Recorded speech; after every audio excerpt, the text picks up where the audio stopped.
Hi, Midvale family. This is Pastor Blake, and I'm very glad to have this time to be with you today as we are going through our stewardship time. Our theme is rejoicing in thanksgiving.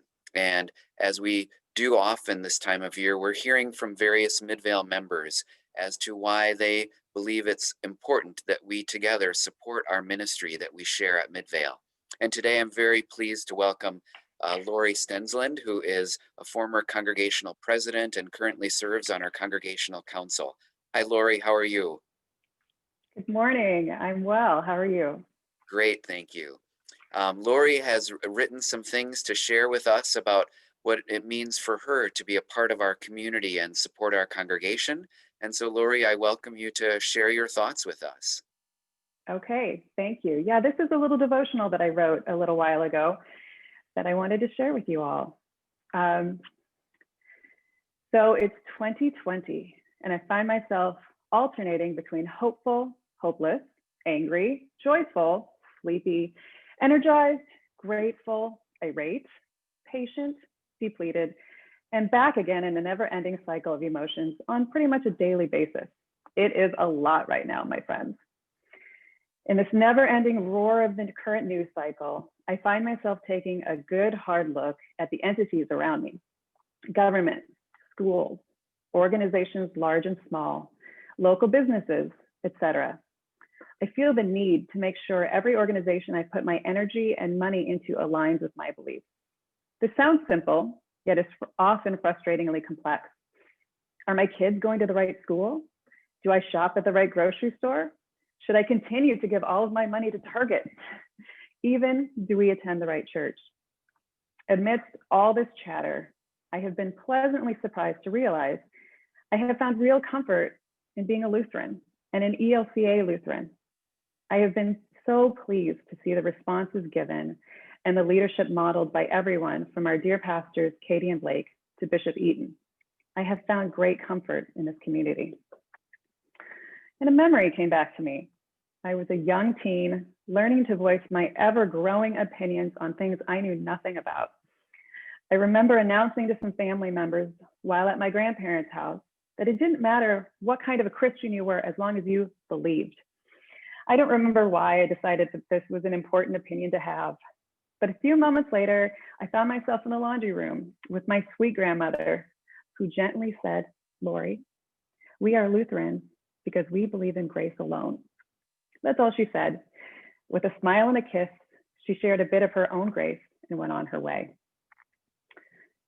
And amidst all this current chaos, I find myself longing for grace, and I see how when it is shared, there really is no better gift. I feel so fortunate to be part of a church that prioritizes grace. If it were up to me right now in 2020 to earn love and blessings, well, I am grateful that it is not. I was recently reading a book by one of my very favorite Lutheran writers, Pastor Nadia Bolz-Weber. She did not grow up Lutheran and was describing what she learned from an ELCA Lutheran pastor friend early on about what it meant to be a Lutheran and the concept of grace. So I just wanted to share a couple of her points. She writes, "God's grace is a gift that is freely given to us. We don't earn a thing when it comes to God's love, and we only try to live in response to the gift. We are simultaneously sinner and saint, 100% of both, all the time. The movement in our relationship to God is always from God to us, always. We can't, through our piety or goodness, move closer to God. God is always coming near to us, most especially in the Eucharist and in the stranger." And then she writes, "I have been a Lutheran since then because the Lutheran Church is the only place that has given me the language for what I have experienced to be true in my life. Grace is God saying, 'I love the world too much to let your sin define you and be the final word. I am a God who makes all things new.'" So I just found that to be really powerful and helpful, especially during these chaotic times.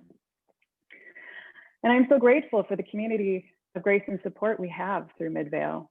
The connections we have made are so important, particularly for my kids, through all the efforts of Brenda, Marita, and the many, many others who support the young ones in our church community.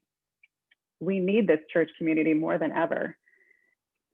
At our house, we will continue to give joyfully to support Midvale, knowing that those stewardship gifts also reach so many others beyond the church walls. We will also continue to participate as volunteers when and where we can, and of course, to pray for our Midvale community. I encourage all of you who value our Lutheran witness of grace to give generously so we can continue our most needed message to our church members in our community in the year ahead. Thank you very much, Laurie. That is a really meaningful sentiment, and I really appreciate your support and encouragement and prayers. And thanks for sharing this with our whole community. All of our Midvale members should have received stewardship information in the mail, and we invite everyone to prayerfully consider that commitment and return your information by November 8th. Thank you so much, and thank you, Laurie. Thank you.